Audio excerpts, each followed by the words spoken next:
Os últimos dias foram bastante agitados. Enquanto aqui tivemos, por exemplo, manifestações no 7 de setembro pela independência, mais recentemente tivemos atentados nos Estados Unidos, entre eles um que ceifou a vida do ativista de direita Kirk. Também tivemos uma revolta popular no Nepal e que está escalonando e deve chegar até uma guerra civil. E também tivemos ataques de Israel ao Catar e a invasão por drones da Rússia no espaço aéreo da Polônia. Tudo isso nos lembra como o mundo está numa grande crise em vários fatores e está em declínio. E é justamente sobre isso que eu quero conversar com vocês. Como o Brasil deveria se posicionar diante de um mundo em colapso? E principalmente o que significa lutar pela soberania nacional, um tema que tem sido bastante discutido recentemente. Então, se vocês interessam, fique por aqui. Eu sou Gustavo Lustosa, vocês são do Geopolítica, canal de divulgação científica e também na área de política. Então curta e compartilhe com os amigos. Agora, se você já fez tudo isso, então vem comigo. Olá, Homo sapiens. Vamos falar de política? Bem, esse vídeo vai bem mais tarde do que eu gostaria que fosse, mas talvez tenha sido bom esperar um pouco para a gente poder fazer essa amarração com tantos temas que são, sim, interligados ou relacionados de alguma forma. Tá? Mas para entender minha linha de raciocínio, a gente vai ter que voltar primeiro para o 7 de setembro, e o que demonstra aquela cena grotesca, né, e engraçada ao mesmo tempo, de você ter a esquerda exaltando a bandeira do Brasil e a direita, que se diz nacionalista, exaltando a bandeira do opressor, né, do agressor, no 7 de setembro. Depois, um pouco da política externa, né, essa questão do Nepal, de Israel e da Rússia. A questão dos atentados nos Estados Unidos, inclusive o Kirk, especialmente a questão do Kirk. Né? E por fim, então, o que é realmente soberania, né, lutar para a soberania nacional, os métodos realmente eficientes para isso. E por que você também deve pensar dessa forma. Né? Bom, então, sem mais delongas, né, vamos primeiramente aqui voltar para o nosso querido 7 de setembro. Né? Bom, como vocês sabem, houve principalmente dois tipos de manifestações, né? As feitas pelo governo, Lula, e as bolsonaristas. As do governo foram bastante modestas, né? Bem medianas, de pessoas participando, mas pelo menos houve um ato bem interessante, bem estratégico, do meu ponto de vista acertado, do uso da bandeira do Brasil. Né? Algo que até pouco tempo seria inimaginável, muito raro de acontecer. Já nas manifestações bolsonaristas, que já são trágicas, né, são cômicas por si só, porque eles estão ali mais para... Mas não, estão ali para lutar, para salvar o seu minto, né, de estimação da cadeia, né, e exaltar os Estados Unidos, que é o nosso agressor nesse momento, mas eles tiveram ainda a pachorra e estenderam a bandeira dos Estados Unidos durante a manifestação. Então isso criou uma cena assim, extremamente cômica, para não dizer trágica. Só que isso, na verdade, é um sintoma do que nós estamos vivendo e do que nós precisamos entender sobre a questão da soberania. Bom, primeiramente, antes de chegar nesse ponto de soberania, eu preciso diferenciar o que é nacionalismo de patriotismo. Tá? Nacionalismo, ele normalmente tem a ver com você exaltar o seu país acima dos outros, dizer que ele é melhor. Então tá muito ligado, sim, à xenofobia, ao supremacismo, etc. Já patriotismo é mais você valorizar, amar a sua pátria, né? Mais como você dizer, mais você dizer que você ama a sua família. Isso não quer dizer que você odeia outras famílias, que você diz que sua família é melhor que as outras. Você apenas ama, valoriza a sua. Então, assim, em tese, o patriotismo também não é ruim. Só que mesmo ele, normalmente em círculos de esquerda ou progressistas em geral, como ambientalistas e liberais, mesmo nesses círculos, mesmo só o patriotismo, ele causa uma certa aversão. E há três motivos por isso. O primeiro, mais óbvio, é que a história do Brasil, principalmente recente, não tem muito do que a gente se orgulhar. Claro, existe, se você for procurar mais a fundo, mas não é tão fácil assim. E principalmente quando você diminuir, é difícil você sentir o orgulho do Brasil. Já, por exemplo, para nós ambientalistas, tem o fato de que questões ambientais, problemas ambientais não respeitam fronteiras políticas, tá? Então, políticas ambientais, principalmente climáticas, muitas vezes precisam de cooperação internacional. E o pensamento muito patriótico, e principalmente nacionalista, ele mais atrapalha do que ajuda. Mas o principal motivo foi a questão da ditadura militar. A ditadura militar ela sequestrou os símbolos nacionais, como a bandeira, a camisa da seleção, e desde então a extrema-direita que normalmente gosta de utilizar esses símbolos, isso acabou fazendo com que a população normal se afastasse, se desconectasse desses símbolos. Né? Não só aqui no Brasil ou na América Latina, mas até países que passaram por ditaduras muito traumáticas, como a Alemanha e a Itália, e vocês sabem o que eu estou falando. Só que isso é um erro. Tá? Por quê? Primeiramente, a única forma de a gente poder lidar com problemas como questões ambientais, sociais e de segurança é com o Estado. Tá? Para bem e para mal, só o Estado pode resolver esses problemas. É só lembrar a pandemia. Mesmo aqueles que eram ricos não podiam comprar e criar uma vacina do zero. E mesmo que eles pudessem fazer isso, não adiantaria nada uma pessoa só estar vacinada e o resto do mundo não, porque o vírus ia continuar existindo, ia continuar se multiplicando, iria sofrer mutações e assim superar a vacina. Então, no final, a gente precisa do Estado. E se já é difícil a gente influenciar um Estado do nosso país, o Estado brasileiro, imagine imagine um cenário que a gente tentasse influenciar um governo estrangeiro. Né? A nossa possibilidade, a nossa influência seria zero, absolutamente zero. Okay? Então, essas crenças dos bolsonaristas, né, que os Estados Unidos está lutando, que o Trump está lutando para o Brasil, pelo povo brasileiro, para não dizer que é só ingenuidade, é no mínimo um delírio, tá? Porque nenhum país age por bondade, nenhum. E aqui é um pouco da minha posição. Eu sou um realista político, então eu acho que países vão agir de maneira semelhante, em situações semelhantes, independentemente da sua ideologia ou coisa parecida. Claro que há variações, mas a essência sempre vai ser o mesmo.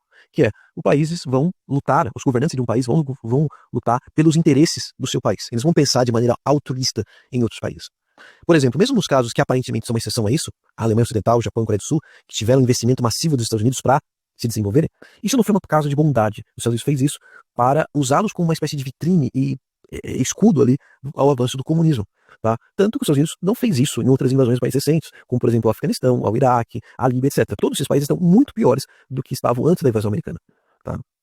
Então a primeira coisa é, a gente não odiar, a gente odiar o nosso país ou não valorizar o que ele representa é algo que não é estratégico. A gente precisa do Estado, precisa de uma nação forte, soberana, para poder ter uma influência e assim usar esse Estado para nos melhorar nossas vidas.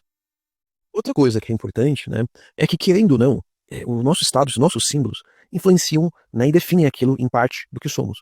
Né, porque mesmo que você não goste do país ou não seja a melhor experiência do mundo viver aqui, você cresceu aqui, você foi influenciado pela cultura daqui, pelo clima daqui, etc. Se você, por exemplo, falar assim, mas eu tenho dupla cidadania. Se você vai para a Europa, para os Estados Unidos, você vai ser latino/brasileiro, ok? Você ainda vai carregar traços daqui, ok? E aqui eu sei que é um pouco difícil falar sobre esse assunto, mas, como eu falei, principalmente para pessoas de minoria, mas eu gosto de comparar, claro, com certo limite, fazer uma analogia com pais tóxicos, né? Então, por exemplo, imagina um cenário, não estou falando que era adoção, isso aqui é um outro debate, não entra nesse ponto que eu estou falando, mas alguém que teve pais, seja biológicos ou não, tóxicos, violentos, ou coisa parecida. Essa pessoa pode ter tanta raiva dos pais que fala assim, não, pra mim eles morreram, eles não existem. É totalmente compreensível isso, mas isso não ajuda em nada. Você ignorar o seu passado, você não faz ele desaparecer, você não muda ele, pelo contrário, você só vai aumentar os efeitos desse trauma. A melhor coisa é você admitir, sim, esse é meu passado, isso faz parte de mim, eu preciso de terapia ou coisa assim pra superar, mas eu vou aqui lidar com ele olhando pra eles. Não falando que você precisa ter amizade com seus pais, mas admitir que eles existem, né? Saber que eles existem, que eles fazem parte de você, querendo ou não. Assim também o Brasil.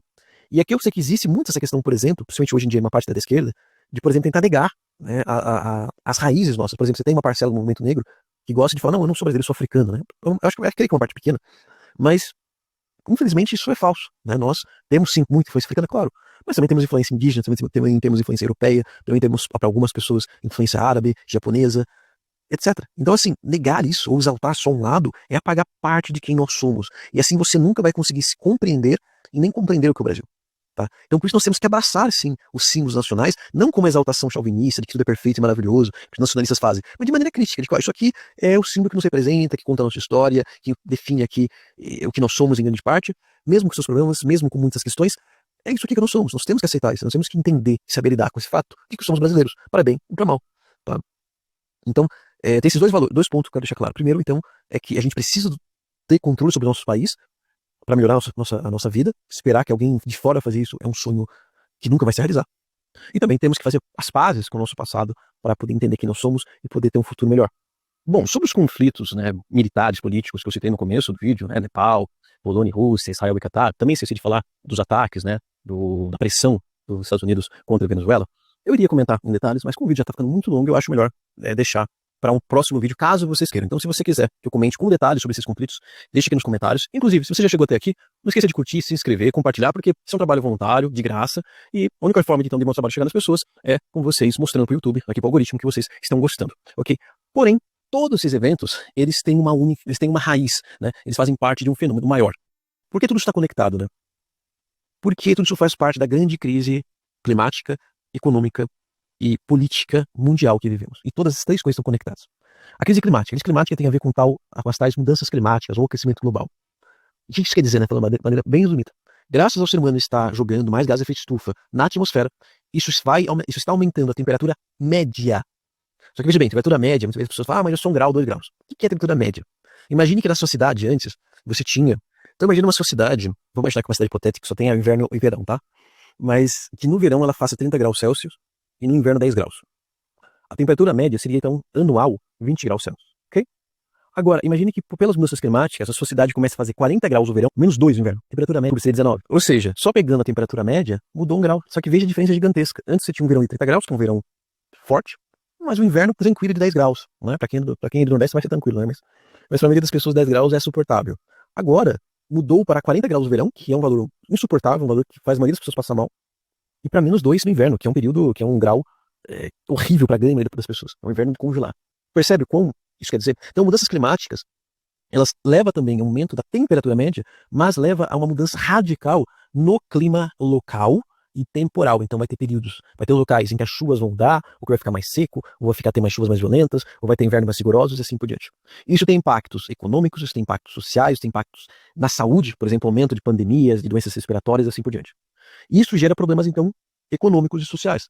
Só que isso aumenta os problemas políticos, porque a população começa a se revoltar contra os partidos que estão no poder, e aí o resultado é que isso aumenta o poder da extrema-direita, né, que a população quer uma resposta simples, quer soluções simplistas para problemas complexos. E a extrema-direita dá justamente isso. Tá? E aí a gente tem um ciclo que se retroalimenta, porque, como eu falei, as mudanças climáticas, elas geram problemas sociais e econômicos, esses problemas sociais e econômicos dão força para a extrema-direita, e a extrema-direita atrapalha as políticas climáticas e até pioram os problemas sociais. Então você tem ali um ciclo que se retroalimenta. É isso que a gente está vendo no mundo todo, infelizmente. Tá? E isso vai gerar também guerras, isso vai gerar também esses distúrbios internos e assim por diante. Tá? Então, assim, a gente está num contexto em que o mundo está caminhando para o seu tal colapso. Isso é um fato.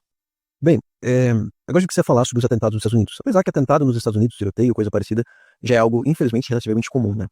Mas, para quem não sabe, além do ataque fatal ao Charlie Kirk, também houve uma falsa denúncia de bomba, houve também e-mails falsos falando que haveria um ataque a uma base naval. Houve muitos movimentos assim que ou tentaram se aproveitar do pânico no caso do ataque ao Kirk lá, ou isso foi relativamente coordenado. E bem, o caso do Kirk ele é bastante importante porque ele amarra muita coisa. Primeiro a gente precisa entender quem é esse cara. O Charlie, vou chamar assim, porque é mais fácil pronunciar. Ele era um ativista trumpista, ele não tinha sido ainda eleito a nenhum cargo, mas ele tinha um rádio, tinha canais nas redes sociais, ele era muito forte no TikTok, no Instagram, muito forte entre os jovens, e ele foi crucial para a vitória do Trump, tá, na última eleição, isso segundo o próprio Donald Trump. E ele tinha uma estratégia de fazer aquela mesa, escrito, né, mude a minha opinião, em que ele debatia com qualquer pessoa que aparecesse, ele fazia isso principalmente em universidades. E ele ficou relativamente bem famoso por ser um cara calmo, por ser um cara que ouvia as pessoas, né. E aí, num desses eventos, ele levou um tiro na garganta e veio a óbito. Né, houve muitos murmurinhos, muitas mentiras, muitas fake news sobre o possível autor, mas hoje já está mais que confirmado que foi um garoto de mais ou menos 22 anos que, com um rifle a 120 metros do local, conseguiu atingir o Charlie. Ele depois fugiu, só que depois ele se arrependeu, a família percebeu, e aí ele se entregou, e aí o próprio pai o levou para a polícia. A família desse garoto é republicana, muito conservadora para armas, que ensinou ele desde garoto a mexer com armas. Agora, o garoto em si, o Tyler Robson, tá ainda muito estranho. Ele tá vivo, pelo menos até onde eu tô gravando esse vídeo. E é muito estranho, não dá para entender, não foi deixado claro por que ele fez isso ainda. Tá? Ele não era afiliado a nenhum partido, ele não votou nas últimas eleições.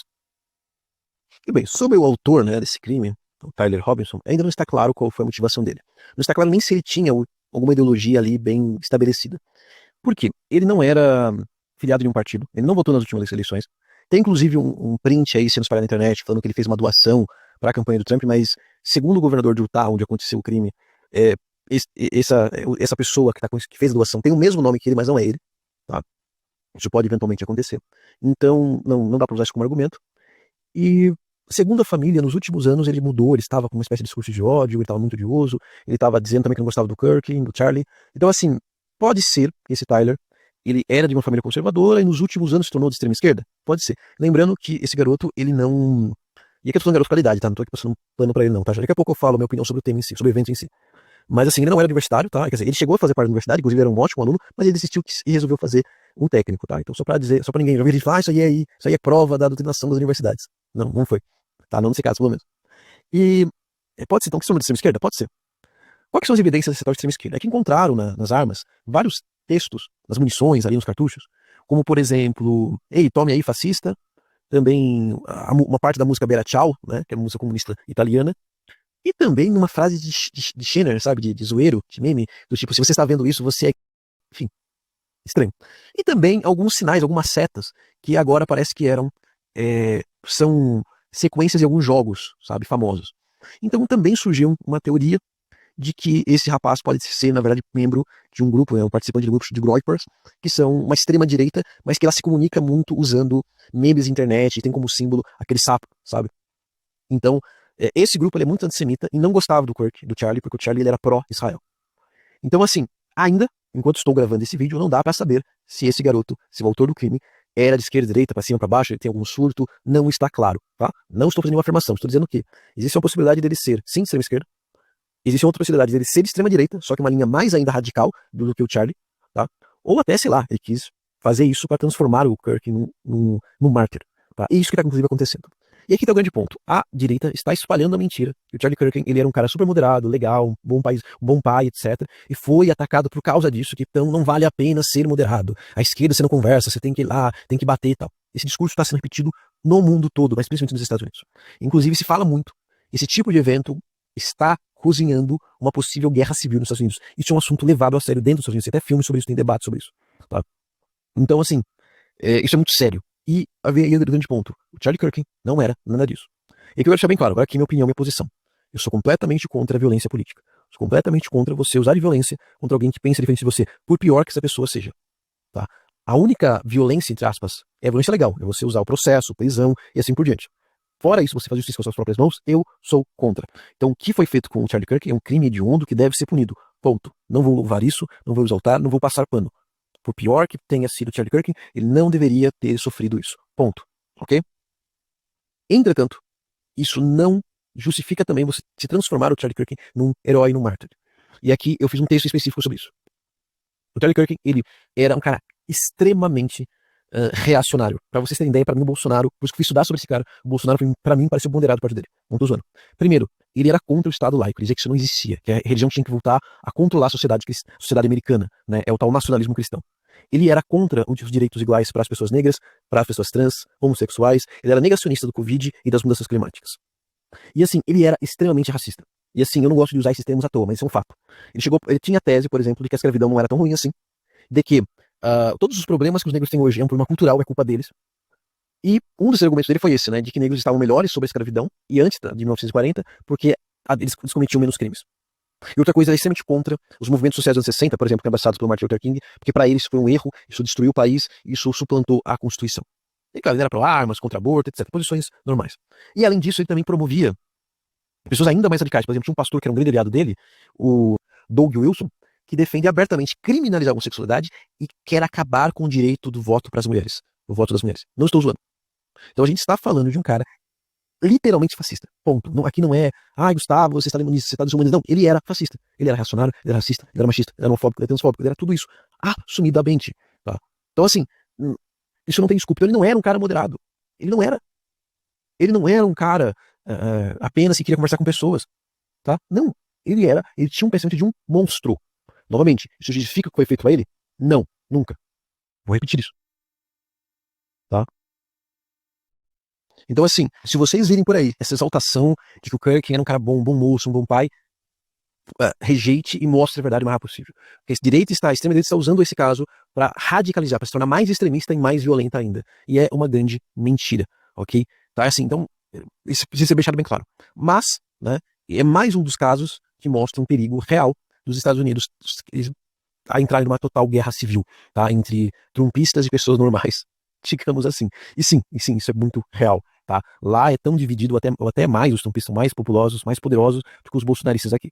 E assim, eu sei que muita gente da esquerda sonha com isso, inclusive um debate dentro do comunismo, por exemplo, muito levado a sério, né, de que a possibilidade dos Estados Unidos entrar numa guerra civil e isso gerar o fim do capitalismo, mas não sei se a guerra civil os Estados Unidos levaria um fim do capitalismo, acho que é mais fácil isso levar a Estados Unidos se tornar uma ditadura do que qualquer outra coisa.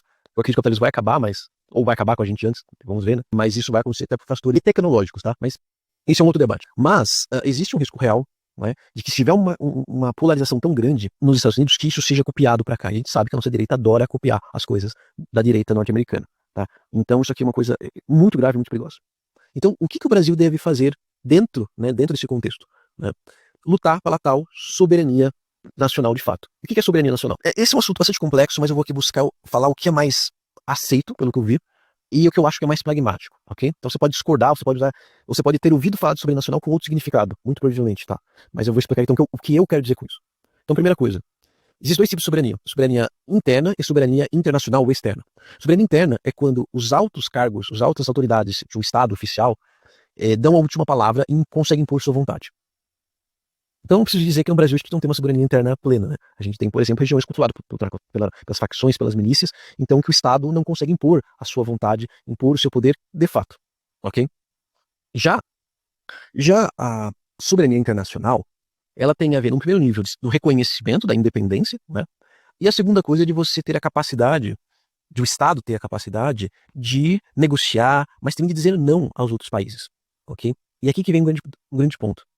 Primeiramente, por que não é como alguns vão imaginar? Ah, não, soberania nacional é quando um país não depende de ninguém, não tem medo de ninguém, não sofre influência de ninguém. Porque, primeiramente, isso é impossível, tá? É impossível você não sofrer influência de ninguém. E é que está. Vou dar um exemplo que eu estava falando. Israel e Estados Unidos. É meio óbvio que Israel depende muito mais dos Estados Unidos do que o contrário. Se Israel desaparecer, Estados Unidos continua. Se os Estados Unidos desaparecer, Israel provavelmente não vai conseguir sobreviver por muito mais tempo. Entretanto, como eu falei, Israel tem feito, e também em outros vídeos, textos, tem cometido vários, o Netanyahu especificamente, tem cometido várias atitudes que têm colocado o Trump numa saia justa. Por exemplo, ao que parece, o Netanyahu começou o ataque ao Irã sem conversar com o Trump, né, sem realmente o Trump concordar. E aí o Trump tentou entrar na onda, sofreu uma pressão interna gigantesca, fez aquele ataque fake, né, contra o Irã e tentou sair e falar que saiu vencedor. E aí houve recentemente, como eu falei, o caso mais grave ainda, que foi o ataque ao Catar. Nesse caso, foi tão grave, pois o Israel avisou o governo Trump do ataque quando já tinha lançado os mísseis. Ou seja, não tinha mais dado tempo de fazer nada. Entendeu? Então isso acabou criando um constrangimento e é uma crise grave para o governo Trump, porque o governo Trump tinha aquela coisa, por exemplo, dos acordos de Abraão, que eram os acordos que estavam restabelecendo as relações diplomáticas entre Israel e os países árabes. Então Netanyahu colocou tudo isso a perder num único ataque, provavelmente. Então veja como um país mais fraco está gerando uma influência sobre uma nação, para a nação ainda mais forte do planeta. Então essa soberania internacional plena do tipo, ninguém vai influenciar mim, eu sou uma ilha, eu sou uma fortaleza, isso não existe. Ok?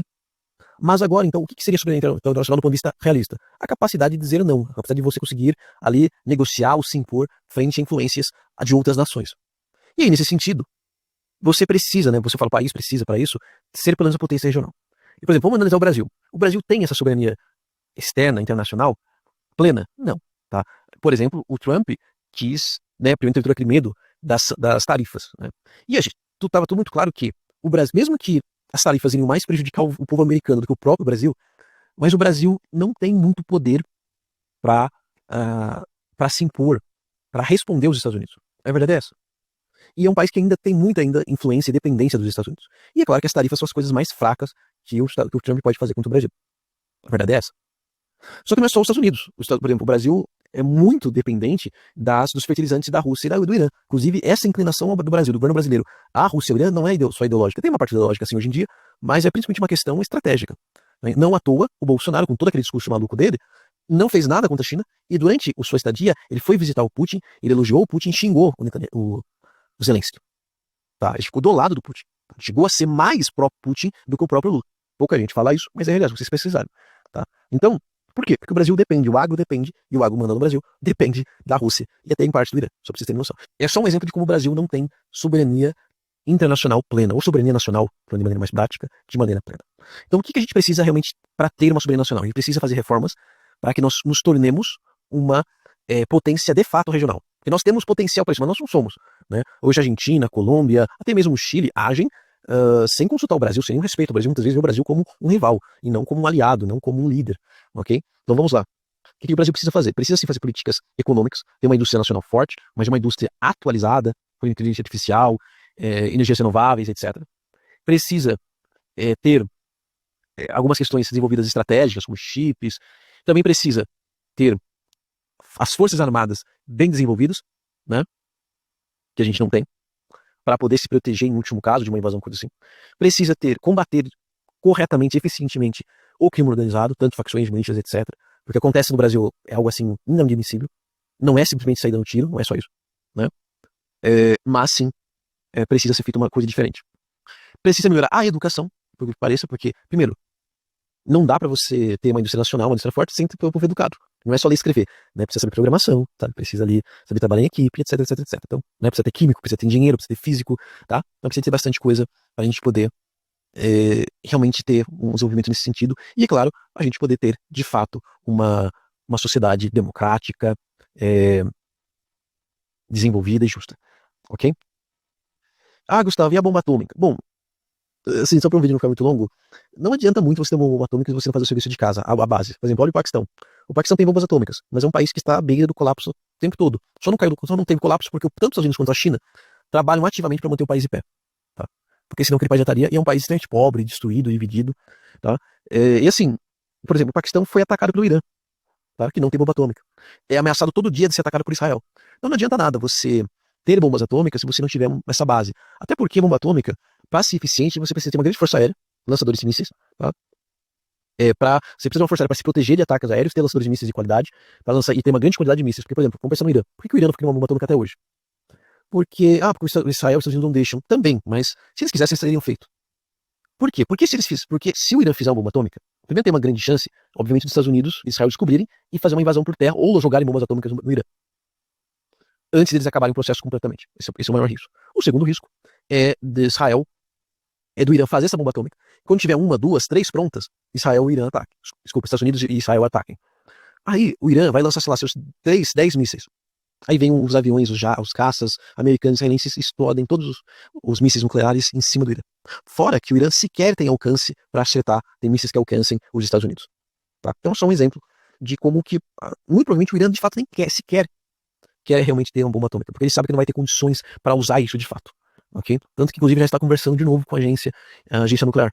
Tá? Então, assim, a gente primeiro tem que fazer toda essa lição de casa que eu falei, depois pensar em quem sabe ter uma bomba atômica ou outra coisa parecida. Tá? Se alguém fala de soberania nacional, mas vamos falar de todos esses assuntos, não é soberania nacional, é só discurso vazio. Ok? Bom, é isso, esse vídeo ficou muito longo, eu falei muitas palavras aqui que reduzem o alcance, então se você gostou, curta, compartilhe, se inscreva no canal e passe e compartilhe com o maior número de pessoas que você quiser. E deixe aqui nos comentários o que você acha, se você discorda, concorda, o que faltou falar, pra gente poder aqui fazer uma comunidade ainda melhor. É isso, valeu, falou.